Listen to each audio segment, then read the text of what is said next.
Welcome, fellow humans.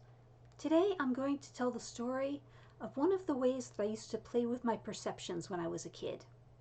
When I was young, well, actually, all of my life, I've had a great deal of difficulty falling asleep. And as a child, I would just lie in bed trying to fall asleep for however long it took. As a grown up, I know that it's actually better to get out of bed if you can't fall asleep after about 20 minutes, do something else, and then try again. But as a child, I didn't have a way to know how much time had passed, and I wasn't really supposed to get out of bed when it was my bedtime.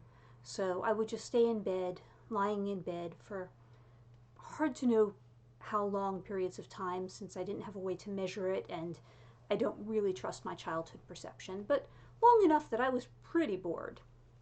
And one of the things that I discovered while I was lying on my back trying to sleep was that if I stayed very, very still, then after a little while it would start to feel like my hands were floating. It felt like I had lifted them up off the bed, but it wasn't taking any effort to do so. Normally, if you're holding your hands out, they'll get tired, but I didn't deliberately move them, and it wasn't taking any effort, so this was a little bit weird. So I would move my hands just a little bit to try to understand what was going on, and then they would immediately feel completely normal. They were lying against the bed. Even just the teeniest little motions of fingers would make them feel normal again. But I discovered that I could do this, that I could lie really still and make my hands feel like they were floating, and then undo it whenever I wanted to. At the time, I didn't know why this happened, but most likely what was going on, as I was taught in psychology class when I grew up and went to college, is that if your brain keeps getting the exact same signal, it will often start to ignore it. The brain prioritizes and focuses on changes, so information that's staying the same isn't that important. It's generally not dangerous if something is staying the same, so it's a low priority sort of information. So if my brain was ignoring the physical feedback from the bed, then I would start to feel like my hands weren't touching it even though they were. I've sometimes wondered if this effect is related to why flying and floating dreams are so common, but I'm fairly sure that I've had flying and floating dreams when I've been sleeping in other positions, and I don't recall ever having had this effect happen to me when I wasn't lying on my back.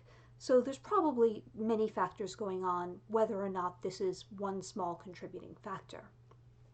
But anyway, it was kind of fun getting my hands to feel like they were floating. And after doing that for a bit, I decided to experiment with the whole thing a little bit more.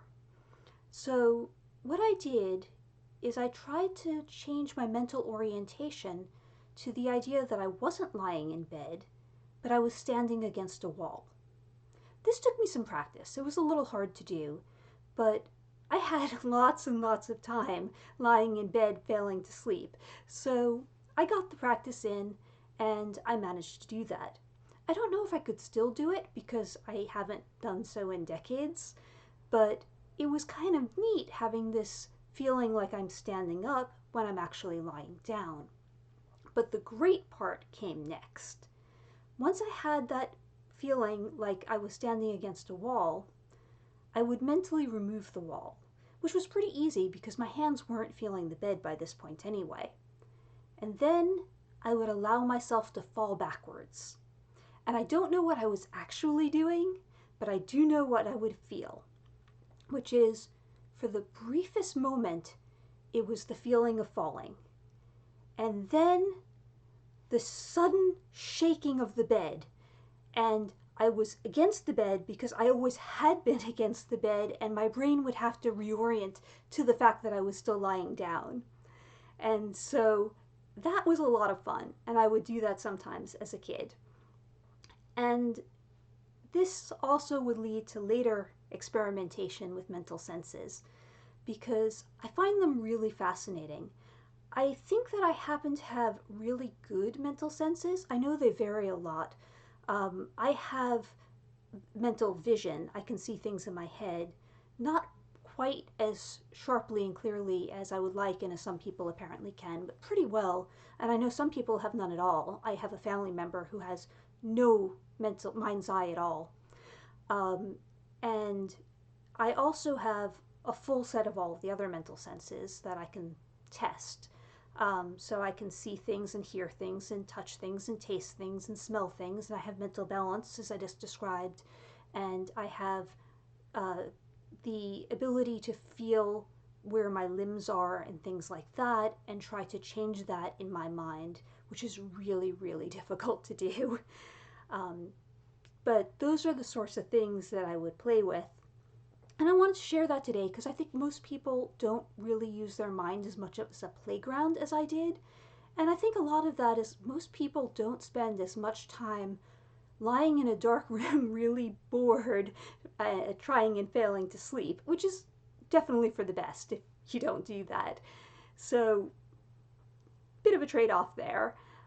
But that's my story, and I hope you enjoyed it. And if you did, please click like. And if you know someone who might be interested in it, please share it. If you'd like more similar content, then by all means subscribe. But most of all, if you have had any similar experiences, or you have any questions, or it brought up any thoughts to you, I would love to read your comments. Thank you.